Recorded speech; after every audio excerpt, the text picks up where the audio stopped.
आणि सुरुवातीलाच महत्त्वाची बातमी, मनसे ठाकरे गटाची युती पक्की आहे का असा सवाल उपस्थित होतोय। कारण सामनाच्या पहिल्या पानावर ठाकरे बंधूंचा एकत्र फोटो झळकलाय।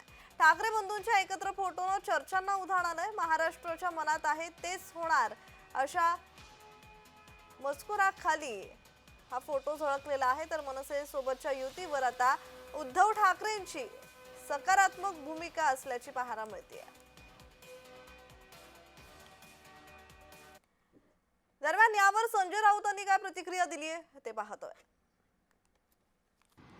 आणि जी मूळ शिवसेना माननीय बाळासाहेब ठाकरे त्याचे सर्व आहेत, तुमच्याच प्रश्नाला त्यांनी काल उत्तर दिलं की महाराष्ट्राच्या जनतेच्या मनात जे आहे ते होईल। मी फक्त संदेश देणार नाही तर बातमी देईन, अशा प्रकारचं स्पष्ट मत त्याने एकदा व्यक्त केल्यावर तुमच्या मनात शंका का असायला पाहिजे? आमच्या सगळ्यांच्या मनात आहे, जे जनतेच्या मनात आहे, मराठी जनतेच्या मनात आहे। महाराष्ट्र म्हणजे मराठी माणूस, भाजपा नाही, तो उपऱ्यांचा पक्ष आहे, तो शेटजींचा पक्ष आहे।